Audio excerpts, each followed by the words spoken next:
All right. I think we've done it. Well, this better be worth it. It's the most trouble I've ever gone through getting a guest on this show in thousands of shows. It's been pretty close. We've had a lot of problems doing that. I don't know, when I sit and talk about 9/11 dust for the full first hour and how that might have killed Donna Summer and, decoding the police state, I don't know, maybe they don't like it. And then they really don't like it if I have Dean Haglund coming on, which, all right, Dean, you caused all of this. Thank you for joining us, though. We finally got you. You again? I heard him talking, so they would just assume that we had him. Hey, Dean. Wow. There you are. Yeah. Well, I mean, the 80th time is a charm. Yes, that's what they say in telecommunications. Unbelievable. I was just saying to my listeners, I probably never had so much trouble getting a guest on, and I'm certainly not blaming you, but all of a sudden my computer started doing tap dances just as we were about to bring you on, and I spent the whole first hour talking about 9/11 dust and 9/11 truth, because Donna Summer, who just died yesterday, Dean, says that she thinks the dust gave her lung cancer and killed her. And I don't know if I could disagree with that. I'm sure you're all up to speed on that, too. Yeah, I was hearing that, too. Yeah, I get a lot of communication problems, too, when certain things transect. We did the documentary on conspiracies called The Truth Is Out There. And because I had interviewed a lot of people like Jordan Maxwell and Alex Jones and all those guys, I've been told in no uncertain terms that I show up on all sorts of Homeland Security systems. How has that helped your career in Hollywood, Dean? Probably much like yourself. How has that helped your career in Hollywood? Sorry, say that again? How has that helped your career in Hollywood, talking about all of this stuff? It helps great for... Yeah, well, it helps great when it's when you're doing sort of conspiracy underground stuff. Probably not so much for the mainstream, but that's fine with me. Well, I mean, I have a lot of friends in Hollywood, and that's basically what I hear is, a lot of them think like you do and like I do and like a lot of my listeners. They ask questions and don't just believe everything the government says, and they're not, going to the right charity events and whatnot, but they don't speak out loud about that if they want to work anymore, so... Yeah, that's the case. No one-word answers, no thousand-word answers, Dean. I forgot to tell you the rule of the show. Everything. Dean, we were going to have you on Wednesday, and we'll deal with this connection here. One of the things I did do, and I'm sure you've talked. She was a psychic, but she would go to Hollywood parties and then email what she talked about to the CIA. So the CIA basically hired her, sent her the. And you say CIA hired infiltrators, and boom, your call drops. So that was great. Did you guys enjoy that?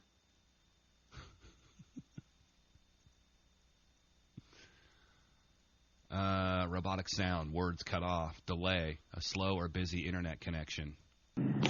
Yeah. No. So you were talking about an infiltrator would go to Hollywood parties and report back to the powers that be, and then we lost you right in the middle of that sentence. Right. Probably as soon as I said she worked for the CIA, I think that's probably where they cut me off.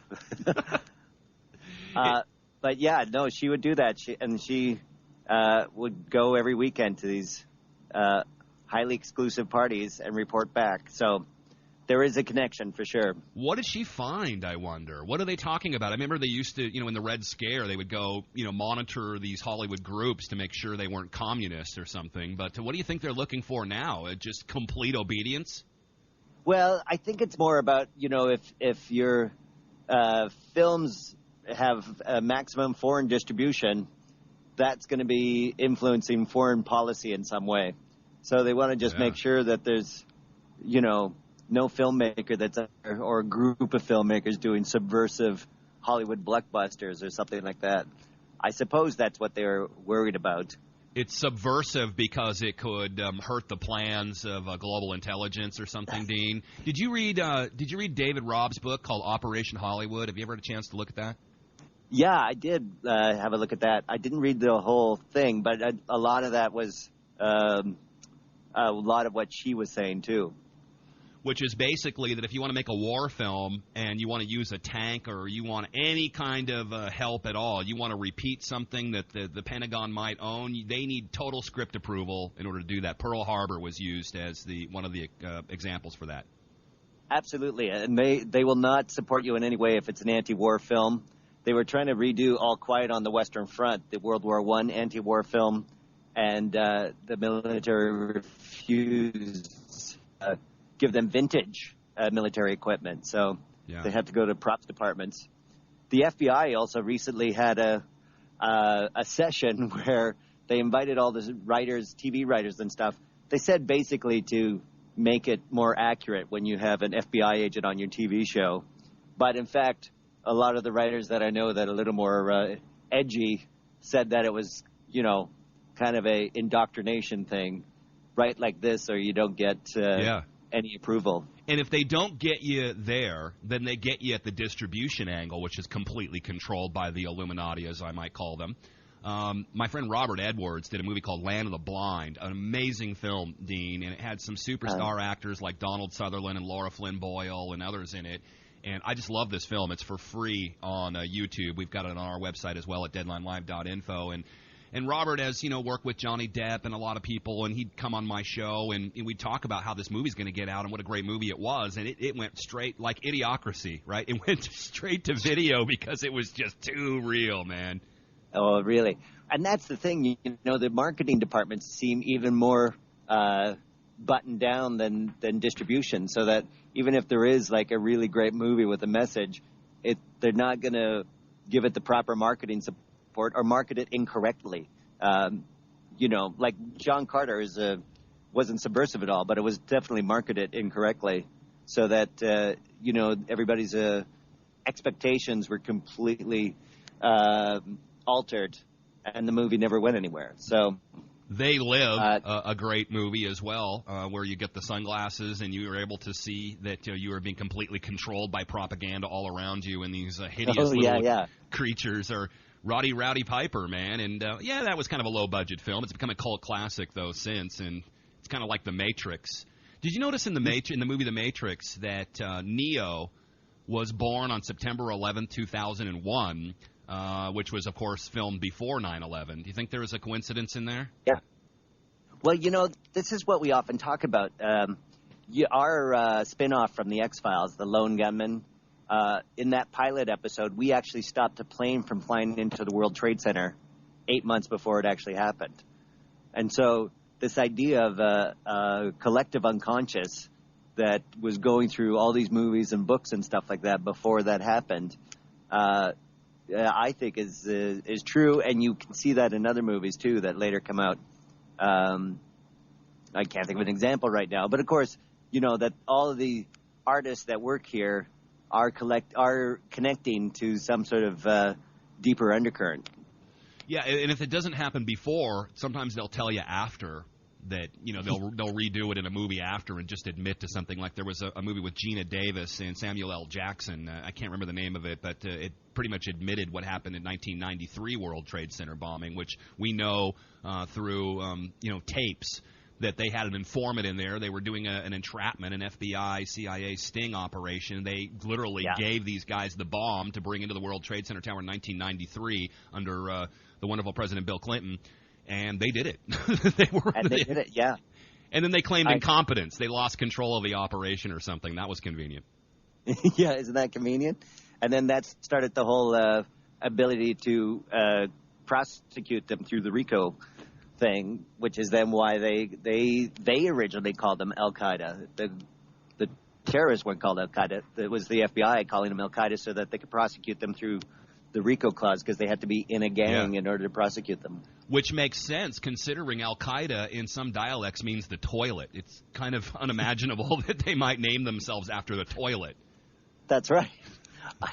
I had heard that. I hadn't heard that in quite some time. But yeah, if you call your gang the toilet, that's not really what you want on your biker jacket. They have some new Orwellian name they're looking for now because they're back. Hey, let's go back to that Lone Gunman episode. Dean Haglund is with us from the X-Files. You'll remember him as one of the computer technicians with Scully and Mulder who would always get in and find all the good stuff so that they can tell us about aliens and whatnot. And then the spinoff from that was Lone Gunman, also a Chris Carter effort. It was a great series, which would have had a wide appeal. So, how did that predictive programming get in? I know you've told this story many times, but how did that get into Lone Gunman, where you were, looking in a crystal ball, foreseeing the events of 9/11 just months before it happened? How did it get in, and why wasn't the show continued after that? Well, that's two separate ideas. How it got in, Vince Gilligan, who now writes Breaking Bad, great series, actually wrote that episode, even though everyone had thrown their 2 cents. It was Vince who did the bulk of that. And he said he read it in a Tom Clancy book and just thought, you needed something epic for your pilot episode. So the World Trade Center idea was batted around, and they had a second idea that got removed in one of the early drafts. And I think it had to do with the submarine. It just became overwhelming. So, and then an EMP pulse in a submarine or something like that. So it was wild that they went with that one. And then Chris Carter said in a lot of interviews, "I'm not doing a new series unless I have certain guarantees." And by that time, Fox and Chris were quite at each other's throats. So they weren't doing him any favors. So in terms of marketing, as we talked before, marketing can make or break any show. So, they had us on Friday nights, then they moved us to Sunday, then back to Fridays, then they withheld one show because a strike was coming, and then the strike was averted, so then they just dumped the show anywhere they wanted to, and it didn't get momentum built up at all. But now if you watch it on DVD, you can totally see how the show arc was going and the whole 9 yards. Yeah, well, that's interesting that EMPs were eventually blamed for the crashing of the World Trade Centers in your TV show, and a lot of people have similar theories to 9/11. Though that might be a little over my pay grade, Dean. All I'm saying is that what the government told us isn't true. That's what we know, right, for sure. Yeah, absolutely. I've gone and with the architects and architects and engineers for 9/11 Truth. Yeah, Richard Gage. Engineers in 9/11. Yeah, and they had a couple documentaries shown here in town that I introduced, and a lot of that, there's so much technical information. Again, way out of my scale, but clearly it shows all of these things to be physically impossible, the way we were told it was.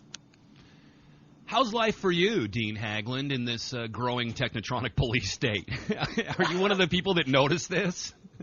We talk about it all the time. It's funny because I do have friends in the NSA and the DARPA and Homeland Security, and they all sort of agree that we're all just listening to each other, and Twitter, actually everywhere, and Facebook. We all sort of volunteered into the state, so we're happy for it. Nobody seems to be too concerned around here in Hollywood, anyway. Well, that's California. They were the first police state, weren't they? Well, yeah, because they all want to be famous here. So what better way to be famous than to be watched all the time? Well, and there was lots of money. There isn't anymore, but there was lots of money for this kind of thing. Yeah, we sent it all away. We just, I reported this yesterday, that they are creating a drone testing ground for police all over the country right here in Austin, Texas, right? Yeah. And thank you very much. And yeah, thanks for that. And it's going to cost, they said, this was the thing that I picked out of the clip that I don't think a lot of people really caught, that they said it's going to cost us here in Austin, Texas, $1 a year for this. Because it's all federally funded, which, of course, kind of wipes out our 10th Amendment right to determine our own sovereignty as a state, as the Constitution was intended. But that's kind of the problem, isn't it? Is that the feds... they give our police all these wonderful new toys and all this money, and they're forced to go along with some of this stuff. Absolutely. This is what I had just heard, that because there's such a surplus now in military equipment, that they're selling it back to these smaller and smaller police forces, like, Mayberry County, where you don't need Andy Griffith running around in a military tank suppressor for small-town policing, so all of these forces are getting more bulked up. Yeah. And, of course, what are they going to do? They're going to want to use it. So, well, they need new equipment because there's more money in it, so they have to constantly upgrade the equipment. I mean, we're talking about trillions of dollars a year for the security industrial complex, and what you're saying is that, well, once you get upgraded, then your old stuff goes to Mayberry, to the rural areas, so that those guys can have some of these gadgets as well. It's kind of like, how we send these old Kalashnikovs and old weapons to Iraq and then go, there, they've got weapons. Yeah, exactly. Yeah, I know. It's a global arms trade that it's a snake eating its own tail kind of thing. What do you think about Obama so far? 3 years. I don't know if you voted for him or supported him. I wouldn't hold it against you if you did, but if you were listening to our show, you would have never done that. He's done everything we said he would do and more. It's Obusha. And more. It's Obusha, and he is cousins with Bush, so it shouldn't be a big surprise. They're related, yes, and he's related to Cheney, as we all know. But what do you think? How do you like the change so far, Dean Haglund? Well, I haven't noticed much other than my paychecks are thinner, but Jordan Maxwell, who I was talking to at the beginning of the administration, said they're all the same. There's no left, right, liberal, Democrat, Republican. He said they all are in the exact same boat, the exact same brush, and they are just whipping boys to corporations and a larger entity that's ruling everything. So your, excitement for this guy or that guy is rather a moot point at this point. And I have to agree with him. It's so obvious. Obama. I talked to Greg Palast, who you might know, the great BBC investigative reporter. Check out his book, Vulture's Picnic, if you haven't yet. What a great read that is. All true, too, and it's fun and funny.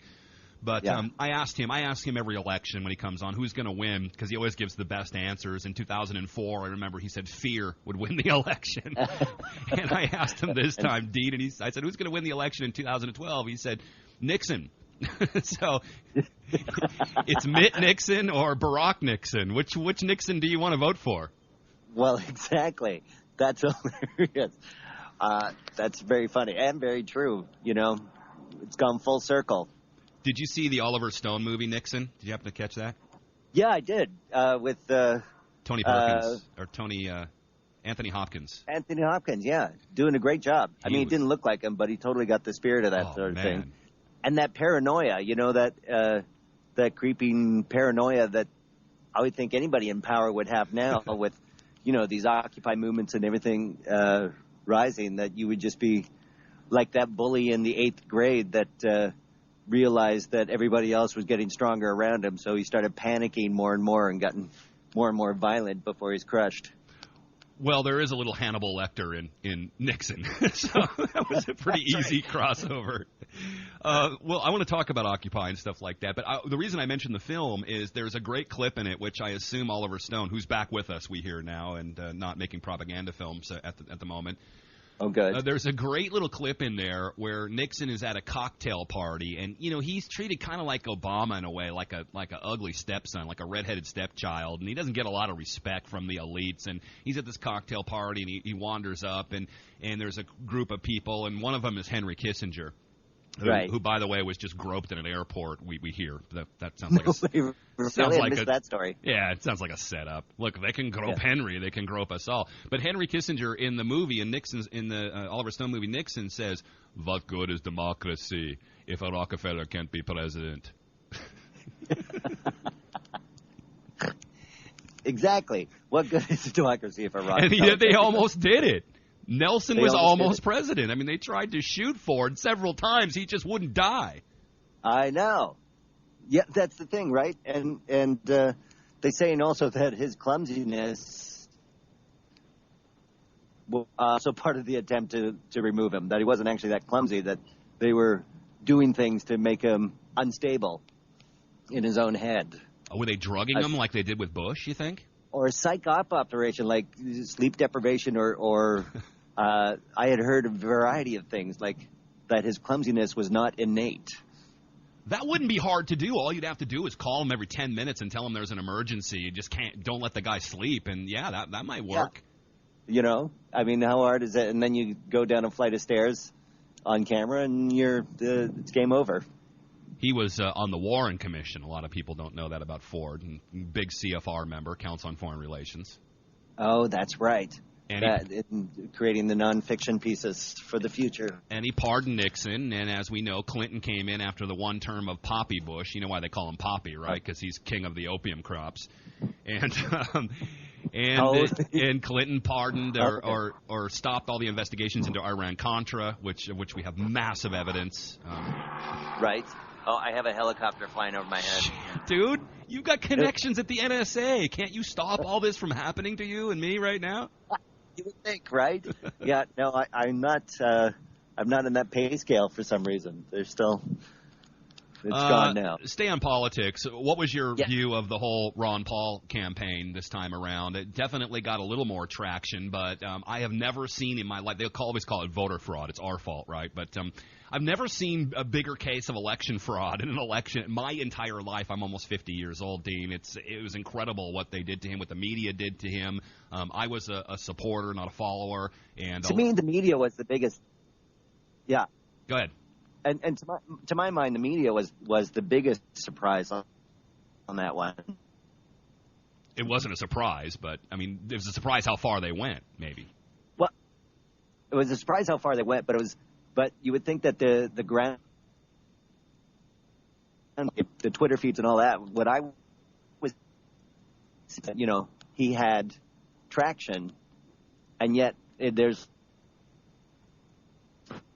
You're cutting out a little bit now, Dean. It might have been that helicopter. You're getting it now? Yeah, I guess. Roll with it. I'll edit this so that we cut out the dead spaces. Trust me, the archive of this show will be fantastic. The live show, not so much. The media, well, I mean, look, I've been at Ron Paul events where there's thousands of people, and then I watch the broadcast later, the news coverage of it, and they go, dozens of people showed up to see Ron Paul, and they wait till the event's over and they film it, and then they cut to 4 guys standing on a corner talking about Barack Obama somewhere. Yeah, I know, and even that he, had the largest or the fastest amount of money raised in any campaign. The millions that he got instantly. And that, you would think, okay, now that's a news story. That's like separate from whatever you think of Ron Paul. There's a guy who just amassed millions of dollars in a couple of days. And that story didn't even get out. He was actually, in Iowa, he was the front runner for about 2 seconds. And then all of a sudden, all this Iran is going to kill us information came out, and Santorum was propelled instantly to the front runner. We found out later that Ron Paul actually won Iowa, though he didn't win it at the time. I know.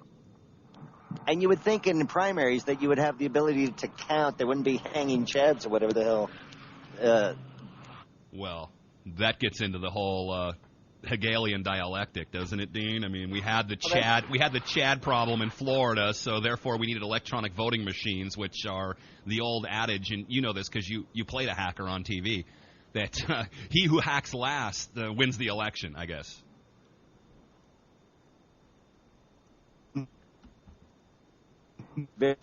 Just put a flag into one of those and screw the results, even as the voting's going on. So the Diebold voting machines operating system is a real simple QDOS, I think. Or was it? Well, Dean, you're an inventor. I mean, if you're the New World Order, wouldn't you invent? What did Stalin say? It's not who counts the vote. It's not who votes that counts. It's who counts the votes. And if you can count them electronically, just trust us that everything is fine. Then it's cool. I actually heard, and I think it was Mitt Romney talking about how important Florida was to George Bush's campaign. How George Bush won Florida. Did he? Did he? That's how I got into this crazy business of news talk radio. Is that was the last straw for me, that Florida election and the counts and everything else.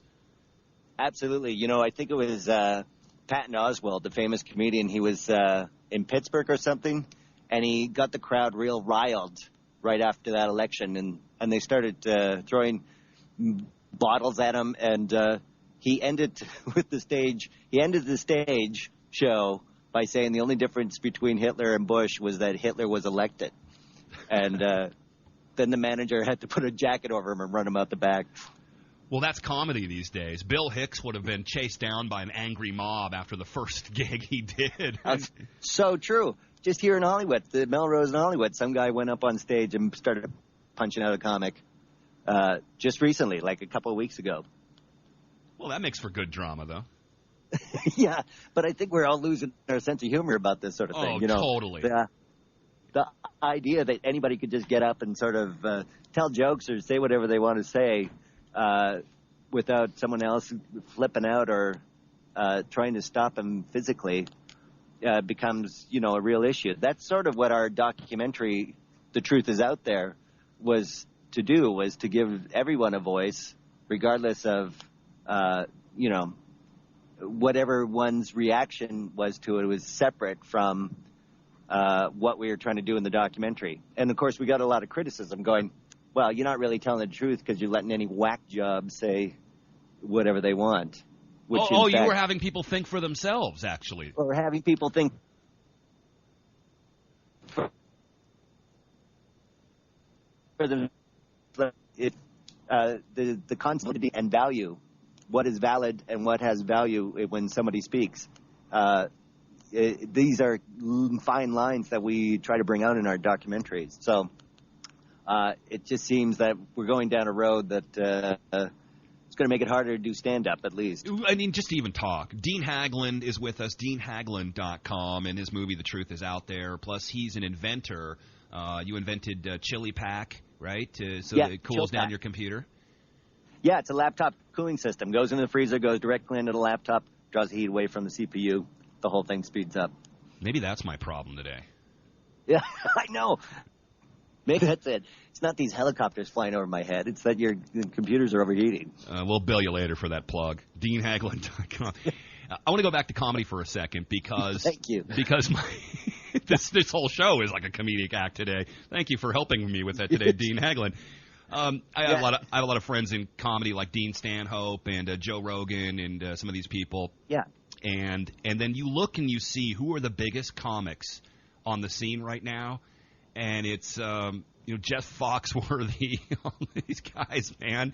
And I guess they're kind of funny, but they never really get into politics too much, and that's kind of the thing. And you got to be – remember what happened to Kramer? I don't know what the guy's name is that plays Kramer, but he got up and started, saying the N-word and whatnot. Richards. Right, and people went nuts on him for that. And then we hear this whole thing about Ron Paul's newsletters. And the point about Ron Paul's newsletters, it's such a big oh, my God, the media was freaking out on what insidious thing might have been in those newsletters, which wasn't anything that Robin Williams wasn't saying at the time on The Tonight Show. So you can just see how much things have changed now in this political correctness. Everybody has to think alike. I like to say great minds think for themselves, not alike. I think that's a misnoming meme. Absolutely. And, your strength is in your diversity, so that if you don't have a lot of differing opinions and differing thoughts, you are going to become weaker by the fact that you're all thinking alike. And I think everybody loses that point more than anything, Right. And then there's the old question, does life imitate art or art imitates life? And I happen to believe that life imitates art, which is why it has to be controlled. If we had a cultural revolution in this country like we had with some backbone and some balls out there by our entertainers and artists, and I understand if you want people to buy your stuff or you want to make money doing what you're doing, it's very tempting to kind of just sell out here. But if we had a cultural revolution in this country that's the dam that's being held back like we have a political revolution, we would have so many more people alert and aware and working with us to get real change, or changing back, as I call it. So controlling the entertainment industry, because we know there's only a handful of people that control the distribution. There's guys like Ari Emanuel who have massive influence on who gets to be Matt Damon and George Clooney and who doesn't, And who doesn't, exactly. And also that, the theater owners themselves have a massive amount of power, so that they show any year the big blockbusters like Avengers and stuff. Yeah. But in the United States, there's 750 movies, feature films made every year, but you only see 1/10 of them in your megaplex, and the other 90% you have to go out. Well, and this is why these private equity groups like the Carlyle Group bought Lowe's Cinemas years ago, and KKR and Bain have bought up AMC theaters, I believe. They all work together to price fix and take over these companies. That's not something you're going to hear in this election about Bain. So if they control all the distribution, it doesn't matter if you make if you make freaking Orson Welles movies or whatever. And this happened to him. It doesn't. Yeah. It was Citizen Kane. It doesn't matter, which was about William Randolph Hearst. He didn't like that so much. It doesn't matter if you make the greatest piece of art in the history of the world. If you don't play the game with these guys and go to their little charity events and say the right thing, yeah. We were double talking there. Now, not double talking. We were talking over each other. It's not double speak. It's not news speak. It's real speak with Dean Haglund today. DeanHaglund.com. All right, Dean. We're breaking up again. Yeah, a little bit. Let's just power through this, though. We only got 8 minutes to go, so I appreciate all your patience with us today. Yeah, do you know the Brian Funny how I can hear the sirens, but not you. Are they trying to tell us something? I know, isn't that weird? Yes, it's the minor bandwidth. That's probably it, yeah. No, I was going to tell you the story of Bryan Cranston's lawsuit. Do you know Cranston from Breaking Bad, the lead actor? Yeah. Great actor. He bought a theater in Palm Springs that he was going to show these small independent films that weren't getting out. And now he's being sued by one of the multiplexes from across the street that are just trying to stop this one actor. It seems like the weirdest lawsuit, and it's rife with so much blatant control that it's shocking even to everybody here in L.A. He's got one theater, and, well, hey, here's the good news. We don't really need theaters anymore. Well, that's it. You can see anything online. And we are. The mainstream media is losing all of their readers and their listeners and their viewers. As we constantly document on this show, those people are coming over to No Agenda Global Radio and places like that and watching films like The Truth Is Out There. And we pretty much, and same thing with films and same thing with music. The only problem with that is that people expect this all for free. Dean, how does that affect you? Well, that's why I have the Kickstarter campaign. Kickstarter, of course, is the great group website where I now have a graphic novel up that's being funded, which is I'm doing a graphic novel about the real reason we went into Iraq in 2003. And there's 6 days left on that. You can go to Kickstarter and look up either my name, Dean Haglund, or the name of the graphic novel, which is Shock and Awesome. Nice. Well, that was a good segue, Dean. You are a true professional right there. You just picked that right up and ran with it. And that actually, I was setting you up for a Kickstarter, and that's why I got that note from you, and that's why I wanted to bring you on the air. Everybody can contribute. Everybody can contribute to this, and we can all work on it together. And I've seen, in fact, David Lynch has a similar project going right now, I believe. Yeah, he has a Kickstarter. There's quite a few projects, and in fact, a lot of people who've come that I've introduced to a search through and backed 4 or 5. Part of it is that if they don't reach their goal, it doesn't cost you anything.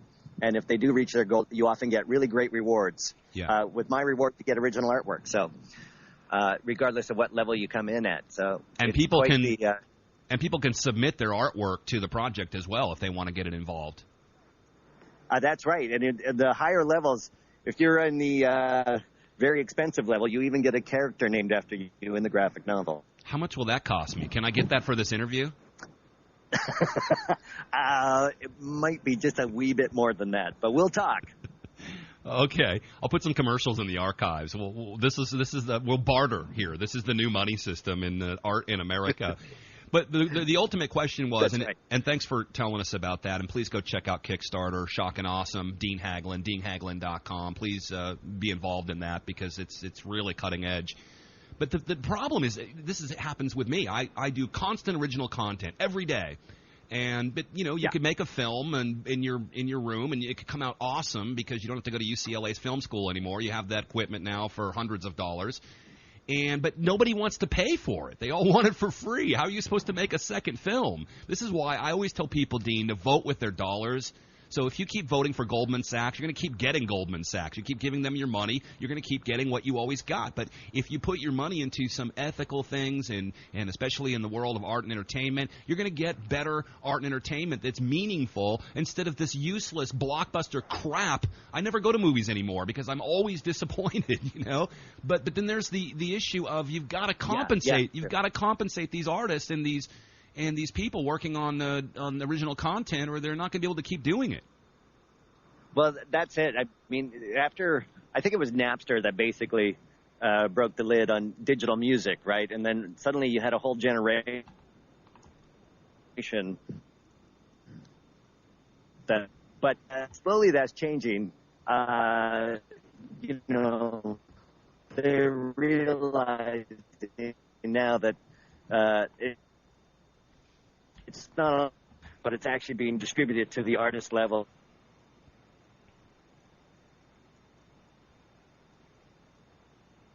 Well, Dean, you've been extremely patient with supporting us. Projects that Yeah.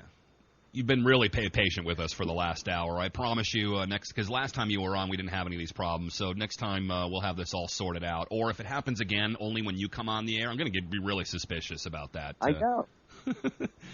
All right. Dean. I'm going to be suspicious, too. I'm like... Hey, man, anything else you want to throw out? I gotta wrap it up here. So anything else you want to throw out? Any statements you need to make or disclaimers or anything else you want to promote? No disclaimers.